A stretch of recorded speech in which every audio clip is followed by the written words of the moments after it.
औज़ुबिल्लाहिमिनश्शैतानिर्रजीम बिस्मिल्लाहिर्रहमानिर्रहीम। अस्सलाम वालेकुम। चैनल 121 की पहली नशरियात के साथ इंजीनियर फ़हीम अरशद आपकी खिदमत में हाजिर है। 15 जुलाई 2024 को बड़ी अहम प्रेस कॉन्फ्रेंस हुई और सीना ठोक के हुकूमत अब सुप्रीम कोर्ट के मुकाबले पर सामने आ गई है और उन्होंने अलग-ऐलान तहरीक इंसाफ को बैन करने के लिए कोशिशें शुरू कर दी हैं और इस हवाले से चंद बेबुनियाद किस्म के इल्ज़ामात भी सुप्रीम कोर्ट ऑफ पाकिस्तान में रेफरेंस के तौर पर भेजे जा रहे हैं, जिनका लुबिलबाब फॉरेन फंडिंग केस है, साइफर केस है, उसके अलावा अदारों पर हमला है, IMF को लिखा हुआ खत है और भी एक दो चार पॉइंट्स हैं जिसके ऊपर आज हम अपने साथ माहिर सियासतदान मौजूद हैं, जनाब इंजीनियर यासिर गिलानी साहब, उनकी ओपिनियन लेंगे। जी सर, आज सुप्रीम कोर्ट ऑफ पाकिस्तान में अगर रेफरेंस दायर हो जाता है तो इस पर आपकी क्या ओपिनियन है, कैसे देखते हैं आप इस सारी सिचुएशन को? भाई साहब बहुत शुक्रिया आपका। आज जो प्रेशर हुआ जो वफाकी वज़ीर है, मैं सबसे पहले तो उन पर कमेंट करना चाहूँगा कि ये प्रेस कॉन्फ्रेंस किन से करवाई गई। अता तारड़ साहब खुद फार्म 47 पे मुंतखब हुए हैं, वाज़े तौर पर लाहौर में ज़हीर बस कोकर से हारे हुए हैं, फार्म 45 पे अवाम के वोटों से मुस्तरद है। दूसरा, इनकी वजह शोहरत क्या है, शर्म ज़ुबानी है, डिटाई से झूठ बोलना है, जिसकी वजह से इन्हें मिनिस्टर बना दिया गया। और अब देखें ना, मिनिस्टर का काम क्या होता है, ये फॉरेन ऑफिस में जाते हैं तो शहबाज शरीफ के आगे आगे टिकटॉक बना रहे होते हैं, हालांकि वहाँ पे आपका सारा स्टाफ मौजूद होता है। खैर, फार्म 45 और 47 की क्या बात करें, ये तो पूरी हुकूमत ही फार्म 47 पे खड़ी है। और जिस इशू पे बात की अदालत जुज़्मा है हमारी सुप्रीम कोर्ट ऑफ पाकिस्तान, तो ये वो शख्स हैं जो पंजाब असम्बली के फ्लोर पे जब वोट ऑफ नो कॉन्फिडेंस था तो आपने वो देखा होगा कि आइन की किस तरह से तज़हीक कर रहे थे, तमस्कर उड़ा रहे थे। तो ये तो वो साहब हैं। अब आते हैं इसके कंटेंट की तरफ। असल कंटेंट से पहले इसका एक पस मंज़र है, और पस मंज़र से पहले अभी आप इससे पहले मुझे बात कर रहे थे कि डॉग जजीज़ वाला मैटर भी जो आ गया, वो ये दोनों चीज़ें आपस में बड़ी लिंक है। हुआ ये कि सुप्रीम कोर्ट में सुर्खी हुई चीफ जस्टिस ऑफ पाकिस्तान की कि वो अक्सरियत की बजाय अक़लियत में चले गए। जब फुल कोर्ट की हेयरिंग हुई जिसमें स्पेशल सीट देनी थी PTI को, उसके फैसले के अंदर 8 जजेस ने कैटेगोरिकली लिखा कि PTI was and is a political party और सीटें देनी मिलनी हैं PTI को। अब वो ये जजमेंट क्या तक तो 8-5 हैं, लेकिन इंटरेस्टिंगली वहाँ पे 11 जजेस ने PTI को एंडोर्स किया as a parliamentary party. Even justice Mandokhel ने भी यही लिखा कि PTI के वो लोग जिन्होंने फॉर्म के ऊपर लिख दिया था, PTI लिखा था, उनको यहाँ तक तो ठीक है, बाकियों को नहीं, और उसको एंडोर्स किया चीफ जस्टिस ने खुद भी। तो 10 ये हो गए। और याहिया अफरीदी ने बड़े कैटेगरी लिखा कि PTI आइन के तमाम तकाज़ों के मुताबिक एक सियासी जमात है और उसकी सीटें मिलनी चाहिए, लेकिन वो प्रोसीजर में चले गए। सो ये नंबर गेम इस तरह से बन गई, एक तरह से कह लें कि 11 जजेस ने PTI को एंडोर्स किया। अच्छा सर, क्या आप ये समझते हैं कि अगर कोई सियासी जमात जिसको supreme court of Pakistan declare कर दे कि ये पाकिस्तान की एक आईनी तौर पर दुरुस्त जमात है, तो जो उन्होंने अता तारड़ ने पॉइंट रेज किए हैं कि क्या उसके बाद आपको ये मैंडेट मिल जाता है कि आप पाकिस्तान के अदारों के ऊपर हमला करें या आप इंटरनेशनल लेवल पर पाकिस्तान के खिलाफ लॉबिंग करना? तो ये आपको बताना चाह रहा था कि ये बहुत बड़ी हमारी बदकिस्मती है कि सुप्रीम कोर्ट ऑफ पाकिस्तान एक डिसीजन दे रही है और अब आप उसको ऑल आउट चले गए हैं, और उसमें सिर्फ वाकई आपको पता है अता तारड़ साहब को तो कुछ नहीं है कहने, मतलब एस्टैब्लिशमेंट की तरफ से एक पूरा मैसेज है कि ये आप गलत कर रहे हैं और हम आपके साथ खड़े नहीं है। उसकी सूरत हाल क्या है कि जब काजी साहब ने देखा कि उनके साथ लोग नहीं हैं और वो फैसला 8-5 की अक्सरियत से काजी साहब अक़लियत में थे, तो इन्होंने क्या किया। अभी एक और इंटरेस्टिंग डेवलपमेंट हुई जिसका भी पहले जिक्र कर रहे थे, 4 एडहॉक जजेस को सुप्रीम कोर्ट में लाने का फैसला किया और कल उसकी हियरिंग है सुप्रीम जुडिशल काउंसिल में, उसकी सिलेक्शन का प्रोसेस है। तो उसकी भी जो प्रिलिमिनरी रिक्वायरमेंट है वो ये है कि एडहॉक जजेस आप तब लेके आते हैं जब आपने कोरम को पूरा करना होता है। इस वक्त तो कोरम पूरा है। आज अहमद खान साहब ने भी लाहौर हाई कोर्ट बार के जो प्रेसिडेंट उनके साथ मिलकर कह दिए, और बहुत सारी बार्स ने भी इसके ऊपर स्टेटमेंट जारी कर दी हैं। पाकिस्तान बार काउंसिल के 7 मेंबर्स ने कर दिया, कराची से भी आ गया। 4 मेंबर्स को, साबका जजेस को चीफ जस्टिस साहब ने कहा कि ये मैंने शॉर्टलिस्ट किए हैं, और इसमें अगेन रोल पीपल्स पार्टी का बड़ा अहम है कि प्रेसिडेंट की अप्रूवल होती है। तो प्रेसिडेंट साहब खामोशी से गालबन अप्रूवल दे दी है। ये जब 4 जजेस सिचुएशन इज जस्ट लाइक इस तरह के फॉर्म 47 में बहुत सारे उम्मीदवारों के उनके अपने वोट्स को चेंज नहीं किया गया, उनके मुखालफिन के वोट्स को बढ़ा दिया। अब अपने वोट बढ़ाने के लिए सुप्रीम कोर्ट में बैलेंस ऑफ पावर काजी साहब अपनी तरफ करने के लिए, या जो मक्तदरा है, जो ताकतवर हल्के वो चाहते हैं कि हमारे फैसले हमारे तरफ हों, तो इन 4 लोगों को इंडक्ट करने का फैसला किया गया। अच्छा, उनमें से एक जो है मुशीर आलम, तो उन्होंने तो रिफ्यूज़ कर दिया रिटर्न, और अभी ये शुनीद है कि शायद जस्टिस मकबूल बाकर अच्छा सर, चले ये तो बात एक तो ये चीज़ हो गई। ये तो सिर्फ इसलिए किया गया कि ये स्कोर अपनी तरफ किया जाए, और जो आपने अभी बात की थी, सॉरी मैं उसकी तरफ आऊँ, कि ये होगा क्या, आर्टिकल 17 क्या कहता है कि सियासी जमात बना सकते हैं, और जो लोग सरकारी मुलाजमत में नहीं है, ये बात बड़ी वाज़ेह है, वो सियासत में नहीं बना सकते। हालांकि यहाँ पे बेशुमार सियासी मुलाजम खुद सियासत कर रहे होते हैं, वो तो नहीं, बाकी तमाम लोग सियासी जमात में शामिल हो सकते हैं, सियासी जमात बना सकते हैं। और उसी का आर्टिकल 17 का सब सेक्शन बी कहता है कि आपने जमात को बैन कैसे करना है। अगर हुकूमत समझती है कि इंटेग्रिटी के ऊपर वो जमात, मुल्क की इंटेग्रिटी के ऊपर कोई सवाल उठा रही है, तो उसकी बेस के ऊपर हुकूमत उसको पास करेगी, रेफरेंस को फिर भेजेगी सुप्रीम कोर्ट में, और सुप्रीम कोर्ट का फैसला हतमी होगा।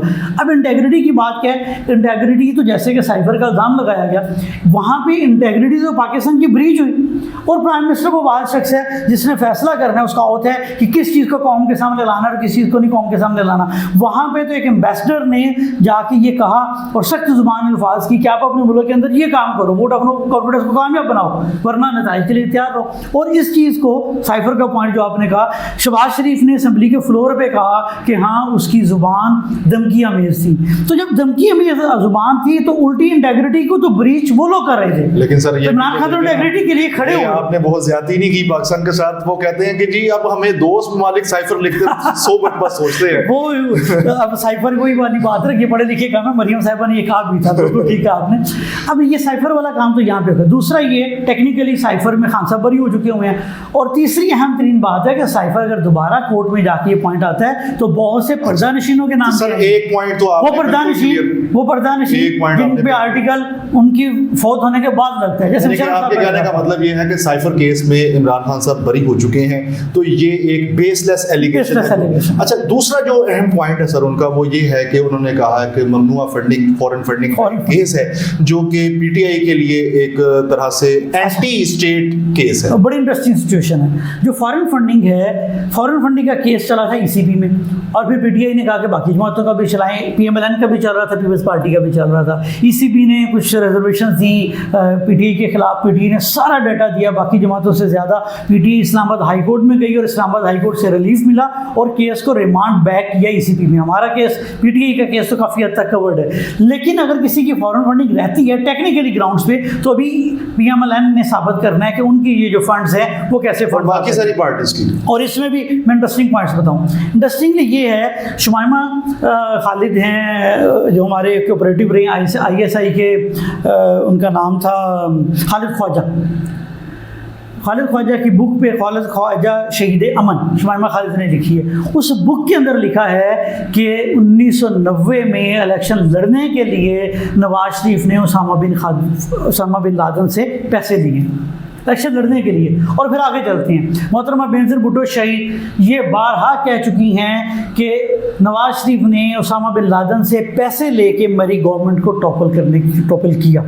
और इसी बयान को जो इनके इंफॉर्मेशन मिनिस्टर हैं, वो जब इंफॉर्मेशन मिनिस्टर थे शर्जील मेमन, वो रिकॉर्ड का हिस्सा है, वो ये कह चुके हैं। जी, पीपल्स पार्टी का बड़ा स्ट्रांग स्टांस है। अगर फॉरेन फंडिंग की बात करेंगे तो फिर तो बड़े ऐसे पर्दे सर ये तो देखें, एक एलिगेशन है, इसको कोर्ट में जब तक प्रूव नहीं किया जा सकता तब तक हम इसके ऊपर कोई ओपिनियन। मैं ये बता रहा हूँ ना, ये बता रहा हूँ कि कोर्ट वाला मैटर तो पहले बता दिया कि इस्लामाबाद हाई कोर्ट से पीटीआई तो सेटिसाइड हो गया, केस रिलीफ है, रिमांड बैक हो गया, इनका पेंडिंग है। लेकिन मॉरल ग्राउंड्स के ऊपर, एथिकल ग्राउंड्स के ऊपर फॉरेन फंडिंग वो थी जो नवाज शरीफ साहब। अच्छा, एक और बड़ा अहम पॉइंट उन्होंने कहा है कि अदारों पर जो हमला किया है पीटीआई के ऑफिशियल्स ने और पीटीआई के रिप्रेजेंटेटिव्स ने। अच्छा, यहाँ पे भी इंटरेस्टिंग सूरत हाल है, बिल्कुल ठीक है, आपने पॉइंट रेज किया। इंटरेस्टिंग क्या है कि अदारों पे हमलों की जो तारीख है, पाकिस्तान का सबसे सुप्रीम अदारा है सुप्रीम कोर्ट ऑफ पाकिस्तान, उसके ऊपर फिजिकल असॉल्ट, फिजिकल हमला हुआ नवंबर 1997 में।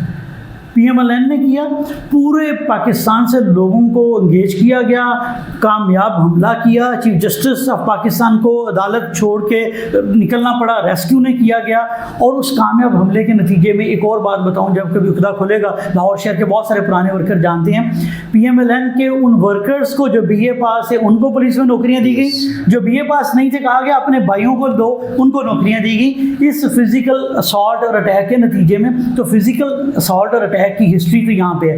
नैब की अदालत के बाहर वो शापर जो बड़े हुए थे पत्थरों के, वो जो PMLN के यहाँ से MP थे, मिर्जा जावेद और बहुत सारे लोग हैं, ये सारी हिस्ट्री अच्छा सर, इस तरह तो फिर देखें कि हम कभी भी हम इस तरह का अगर रवैया अगर हम परवान चढ़ाते हैं तो इससे तो ला कानूनियत जन्म लेगी। अगर PMLN ने कोई गलती की है तो खान साहब का स्टांस ऐसा नहीं, खान साहब हमेशा कानून की पासदारी। मैंने आपको बताया, मैंने तो सिर्फ आपको तारीख के जुरूकों से बताया कि ये हमले किसके हैं। अब आते हैं कानूनी बात की तरफ, जो इमरान खान की बात की है। इमरान खान ने क्या कहा है? इमरान खान की ऑलरेडी एक पिटीशन सुप्रीम कोर्ट में मौजूद है कि आप इसके ऊपर जुडिशियल इंक्वायरी करें। जुडिशियल इंक्वायरी के नतीजे में पता चलेगा कि जो पुरअमन मुजाहिरीन की जो कॉल थी उनको वायलेंट प्रोटेस्ट में, जलाओ गराओ में किसने धकेला, किसने CCTV फुटेज चुराई, किसने उस मॉब को लिबर्टी से शुरू हुआ और जब वो वहाँ पे पहुँचा 2-2.5 घंटे में, तो कौन से ऐसे लोग थे, कौन से ऐसे अनासर थे। वो IG जो बहुत बड़े टार्जन हैं और जिनकी वीडियोस और टिकटॉक्स बड़ी मशहूर है कि वो तो पलक झपने में पता नहीं क्या कर देते हैं, तो वो कहाँ सोए रहे। जी, खान साहब ने बारहा ये कहा है कि जिसने वीडियो चुराई है वही इसका बेनिफिट। असल में इसकी जब भी जुडिशियल इंक्वायरी होगी तो ये कोर्ट ऑफ लॉ में ये खत्म हो जाएगा, ये पता चल जाएगा कि ये कौन है। तो उसके लिए भी खान साहब ऑलरेडी सुप्रीम कोर्ट से रजू कर चुके। तो फिर तो आपका काम आसान हो गया, क्योंकि एक केस जिसको इमरान खान साहब कोर्ट में लेके जाना चाहते थे तारड़ साहब, हम तो कहते हैं करें, हम तो कह रहे हैं कि करें, लेकिन हुआ ये है। एक और पॉइंट रह गया गालिबन, वो था जो एलिगेशन आपने भी जिक्र किया IMF वाला, कि IMF को लेकर। IMF की आपको पता होगा कि जब IMF ने ये प्रोग्राम करना था, लॉबिंग की है इंटरनेशनल लेवल पर, हमारे कि खान साहब ने खाते लिखा है आलमी तौर पर पाकिस्तान को तनहा करने के लिए पाकिस्तान मुखालिफ लॉबिंग की। जी, मैं आपको बताता हूँ कि जब IMF ने ये प्रोग्राम पास करना था, प्रोग्राम ये हमारा थ्रू होना था, तो IMF का एक वफद आपको याद होगा ज़मान पार्क में, उस वक्त खान साहब कैद नहीं हुए थे, जेल में नहीं थे, ज़मान पार्क में खान साहब को मिलने के लिए आया। खान साहब ने उस वक्त भी श्योरिटी दी और प्रोग्राम के लिए कहा कि आप बिल्कुल पाकिस्तान को प्रोग्राम दें और ये है कि गरीबों के लिए हो, आसान चीज़ें हों इसके अंदर जो कि पाकिस्तान की आवाम को सपोर्ट करे। और इस लेटर की भी अगर आप कंटेंट्स पढ़ें, और उसमें ये लिखा हुआ था कि शराइत थी, किसी भी गैर मुल्की जो डोनर एजेंसी है उसकी ये शराइत होती हैं, जमहूरियत है, फंडामेंटल राइट्स हैं, ये बेसिक्स हैं, ये इंटरनेशनल लॉ भी मौजूद है। तो उनकी बात की थी, तो यहाँ भी ये लिखा कि वहाँ पे जब ये बात हुई थी तो इसकी वायलेशन हो रही है, लेकिन स्टिल वी आर सेइंग कि आप इसको करें, लेकिन आप अपना मेक श्योर करें कि आपकी जो बाकी शराइत हैं वो करें। ये तो नहीं है कि कड़वा कड़वा थू और मीठा मीठा कि जब आप रिगिंग भी करें, खवातीन के ऊपर जुल्म सितम भी करें, सियासी वर्कर्स को कैद भी करें और साथ आप कहें कि नहीं ये तो हो गया, चलें कोई बात नहीं और हमें फंडिंग देते जाएं। तो वो उस लेटर के ऊपर उन पॉइंट्स की निशानदेही की गई जो कि बिल्कुल according to the rule of law है। और एक आखिरी एलिगेशन जो इन्होंने कहा इंटरेस्टिंगली, UNO में जो सॉरी अमेरिकन कांग्रेस में जो इन्होंने, अब ये देखिए एक रेजोल्यूशन पास की गई है, उसके ऊपर भी इन्होंने बड़ा शोर मचाया। और उसके अंदर तारड़ साहब की टोन देखे कि जो हमारा डायस्पोरा बाहर बैठा हुआ है, जो हमारे ओवरसीज पाकिस्तानी हैं, मैं समझता हूँ शायद हमसे ज़्यादा पाकिस्तान से मोहब्बत करते हैं, वो जलावतनी की ज़िंदगी गुजारते हैं, यहाँ पे फिर पैसा भेजते हैं, रेमिटेंस भेजते हैं अपने मुल्क में, और बहुत सारे ये तो उनको नफरत कर रहे हैं। उनकी टोन था कि हम आइडेंटिफाई कर रहे हैं, हम पासपोर्ट ब्लॉक करेंगे, हम उनका ID कार्ड ब्लॉक कर देंगे। इमरान खान कह रहे थे हम आपको वोट का हक देंगे, ये कह रहे थे कि हम आपसे पासपोर्ट भी ले लेंगे और आइडेंटी कार्ड भी ले लेंगे। तो ये तो डिफरेंस है इनका, क्योंकि ओवरसीज पाकिस्तानी मैं समझता हूँ कि शौर की सतहों पे बाकियों से, क्योंकि हम लोग तो इस चक्की में पिसे हुए हैं, वो बाहर से निस्बतन आसूदा हाल है, वो बाहर से बैठ के देख रहे हैं कि हमारी सिचुएशन क्या है, तो उनको ये सारी सूरत ज़्यादा बेहतर पता है। अब ये हुआ, ये अच्छी चीज़ है कि उन्होंने एक लॉबिंग की, वहाँ पे जो लोग वोट लेने के लिए आए तो उन्होंने बताया कि हमारे मुल्क में ये बेसिक वायलेशंस हो रही हैं। अच्छा, वो करारदाद में इंटरेस्टिंग चीज़ यह कि दो बड़ी जमातें हैं, रिपब्लिकन और डेमोक्रेट्स, एक जमात के 181 लोगों ने वोट किया और एक के 187 लोगों ने किया।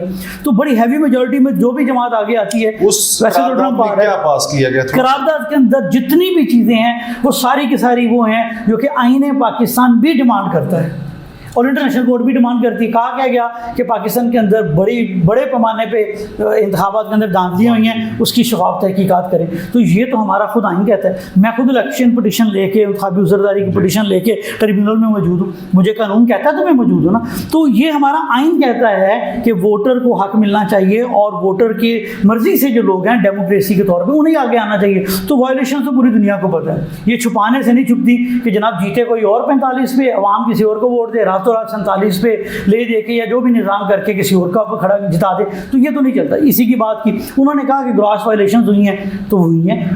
अभी आज शुक्र है अल्लाह का कि उसको सनम जावेद को आज रिहाई मिली है इस्लामाबाद हाई कोर्ट में। इन्होंने कहा कि मजीद मुकदमे में नहीं करेंगे, नहीं तो उससे तो 10-12 मुकदमों में बेचारी को एक आम सी वर्कर है, पॉलिटिकल एक्टिविस्ट है, कोई होता भी नहीं है उसका, तो ये तो उससे डरते रहे हैं। पूरे पाकिस्तान में किया है डॉक्टर यास्मीन राशिद के साथ जो किया है, जो सनम उसके साथ किया है, उमर चीमा है, आलिया हमजा है, मैं खवातीन की खास तौर पर बात कर रहा हूँ, और जो दूसरे हमारे जाज चौधरी महमूद रशीद आज तक जेलों में है, शाह महमूद कुरैशी जेल में है, ये तो सारा निज़ाम है, इसी पे बात हुई है। अच्छा, मुझे ये देख के लगा कि शायद अताद आरड़ साहब यूनाइटेड नेशन के खिलाफ भी चल निकले, झंडा बुलंद कर ले, तलवार निकाल ले, क्योंकि यूनाइटेड नेशन की वर्किंग ग्रुप ने भी कह दिया कि पाकिस्तान के अंदर, उन्होंने यहाँ तक चले गए कि इमरान खान को ज़ाती वजूहात की बिना पे अंदर रखा गया है और सियासी मकासद के लिए अंदर रखा गया है, और कहा गया है कि इनको रेमेडी दें, इसकी पे बैक करें कि जो अच्छा, आप इन तमाम एलिगेशन के बाद जो अता तारड़ का मुतालबा है वो बड़ा सिंपल और स्ट्रेट अवे है। वो कहते हैं कि जी पाकिस्तान तहरीक इंसाफ और पाकिस्तान एक साथ नहीं चल सकते, और पाकिस्तान को अगर तरक्की के रास्ते पर गामज़द करना है तो एक ही हल है कि आर्टिकल 6 के तहत गद्दारी का मुकदमा दर्ज किया जाए इमरान खान साहब पर, और उसके साथ साथ जो हमारे सदर मुमलिकत रहे हैं आरिफ अलवी साहब, और उसके अलावा डिप्टी स्पीकर कासिम सूरी साहब। फ़हीम साहब, ये पाकिस्तान की अनफॉर्चुनेट हिस्ट्री रही है कि पाकिस्तान में वो तमाम सियासतदान जो कि हमारी इस्टेब्लिशमेंट को पसंद नहीं हुए, अक्सर के खिलाफ ये कहा गया कि गद्दारी के मुकदमे किए गए। ये एक लंबी हिस्ट्री है। इसके अंदर भी मैं आपको ये बताऊँ कि पॉलिटिकल पार्टी जो है, मकबूल पॉलिटिकल पार्टी, यानी कि सिर्फ पीटीए की बात कर रहा हूँ, कोई भी मकबूल सियासी जमात वो फेडरेशन की मजबूती की अलामत होती है। उनके लोग जो वहाँ पे जब हेड करता है प्रेसिडेंट, बलूचिस्तान का प्रेसिडेंट भी बैठा होगा, जीबी का प्रेसिडेंट भी होगा, कश्मीर का विंग भी बैठा होगा, केपी का भी बैठा होगा, सिंध और पंजाब के लोग भी बैठे होंगे, वो एक हार्मनी बनती है। उनकी वो सीट्स एलोकेशन होती है, वो बताते हैं कि इससे टिकट मिलेगा। वो सारे के सारे लोग पाकिस्तान के फेडरेशन के अंदर उस सियासी जमात के प्लेटफॉर्म से इकट्ठे होते हैं। तो सियासी जमातें हमेशा से वफाक की मजबूती की ज़ामन होती हैं। और इसके ऊपर मज़हर अब्बास का मुझे कमेंट बड़ा अच्छा लगा कि ये जमहूरियत का कत्ल हो, जियो पे उन्होंने ये स्टेटमेंट दिया। और भी बहुत सारे एंकर्स हैं जियो पे, तो इवन शाहज़ेब खानज़ादा, मैं नाम इसलिए कह रहा हूँ कि वो सबसे ज़्यादा क्रिटिक है, उसने बेशुमार इस तरह के programme, pro establishment anti Imran Khan कहना चाहिए मुझे, इतने प्रोग्राम किए, लेकिन उसने भी कह दिया कि ये दबाव में लाना चाहते थे पीटीआई को, लेकिन हुकूमत खुद दबाव में आ गई, खुद दबाव में आके, और इन्हें जो कहा जाता है 15 दिन में सर क्या देखते हैं अब आप, किस तरफ जाता हुआ देख रहे हैं सियासी हालात को, और पाकिस्तान तहरीक इंसाफ का क्या मुस्तकबिल? 2-3 चीज़ें इसमें रहती हैं। एक तो सियासी एलिमेंट ये है कि पीपल्स पार्टी का रोल क्या होगा, क्योंकि इन्होंने कहा है तातार ने कि हम सियासी जमातों से मिलके करेंगे। अगले दिन पीपल्स पार्टी के लोगों का स्टेटमेंट है कि हमसे भी बात नहीं, उन्होंने रिफ्यूज़ कर दिया, कुछ लोगों ने रिफ्यूज़ किया, लेकिन उनका हमेशा से किरदार थोड़ा सा ड्यूबियस रहा है। जनरल बाजवा को जब तुसी करनी थी तो एक दिन पहले तक बड़ा सीना तान के कह रहे थे हमारी सीसी ने कह दिया नहीं करेंगे, अगले दिन सर तस्लीम खम किया हुआ था। अब तो वो देखना पड़ेगा कि वो इसका ऑफिशियल स्टैंड क्या लेते हैं। फरतुल्लाह बाबर का बड़ा अच्छा स्टैंड है, उसने कहा कि ये जो क्राइसिस है, उनका ट्वीट एक आया है, ये जो क्राइसिस है US में भी है, वो तो संभल जाएंगे, और पाकिस्तान में जो क्राइसिस है ये एक बड़ा गंभीर और पेचीदा हो जाएगा, और ये खुद गवर्नमेंट अपने ऊपर लागू कर रही है, और इससे पाकिस्तान नहीं निकल सकेगा। ओवरऑल क्या देखते हैं आप? ओवरऑल मैं ये देखता हूँ कि ये जो फिल्म इन्होंने जो चलाया, जिसका ट्रेलर चलाया है, ये अपना ट्रेलर बॉक्स में कह लें कि पिट गई है, ये तो नहीं चलेगी। इवन उनके जमात इस्लामी ने कह दिया, फजलुर रहमान ने भी कह दिया, और वैसे भी ये बनता नहीं है।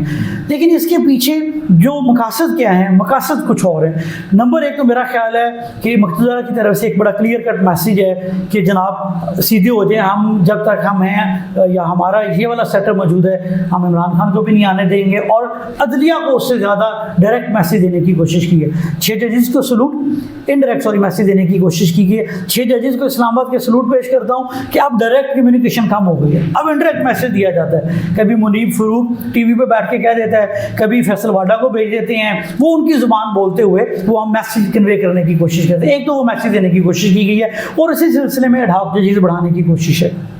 कल देखते हैं उस पर क्या होता है। लेकिन एडहॉक जजेस बना के नंबर एक तो ये शायद ये करने की कोशिश है कि जो रिव्यू पिटिशन है स्पेशल सीट्स की उसके ऊपर काम करें, और उसके ऊपर काम करके वही सीटें दोबारा से शायद ये पीडीएम में बंदर बांट कर दें, वो जो माले गनीमत की तरह बांट दें।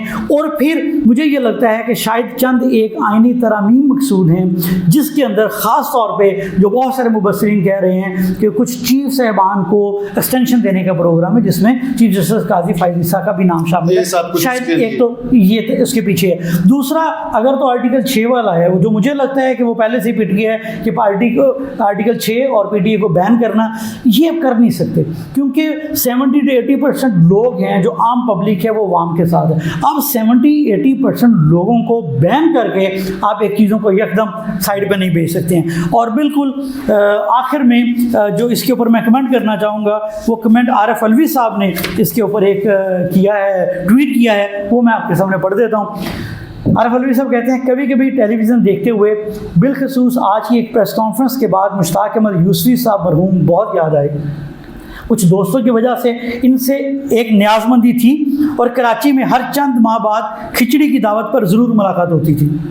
वो अपने एक दोस्त मिर्ज़ा से कहते थे कि मियाँ तुम बातें तो आदमियों जैसी करते हो लेकिन बाखुदा जज्बात तुम्हारे घोड़े जैसे हैं। और आगे वजाहत कर देते हैं कि इसमें अकल का जिक्र नहीं है वरना वो किसी और जानवर से भी तशबीह दे सकते थे। वल्लाहु आलम वो जब किसी और जानवर के जिक्र करते हुए शायद उन्होंने भक्ति। जी नाज़रीन, हमारे साथ इस वक्त माहिर सियासतदान मौजूद थे जिन्होंने अपनी वैल्यूएबल ओपिनियन आपकी नज़र की और उनके मुताबिक पाकिस्तान तहरीक इंसाफ इस वक्त पाकिस्तान की सबसे मकबूल जमात है और सबसे ज़्यादा वोट लेने वाली जमात को हुकूमत पाकिस्तान बैन करने की तरफ जा रही है, जो कि हुकूमत की बड़ी गलतियों में से एक गलती होगी क्योंकि ज़बान खल्क़ को नकारा खुदा समझो और आप आवाम की आवाज़ को इस तरह के हथकंडों से नहीं दबा सकते। शाद रहें, आबाद रहें, हमेशा पाकिस्तान की सरबुलंदी के लिए काम करें। अल्लाह आप सबका हामी नासिर हो। पाकिस्तान जिंदाबाद।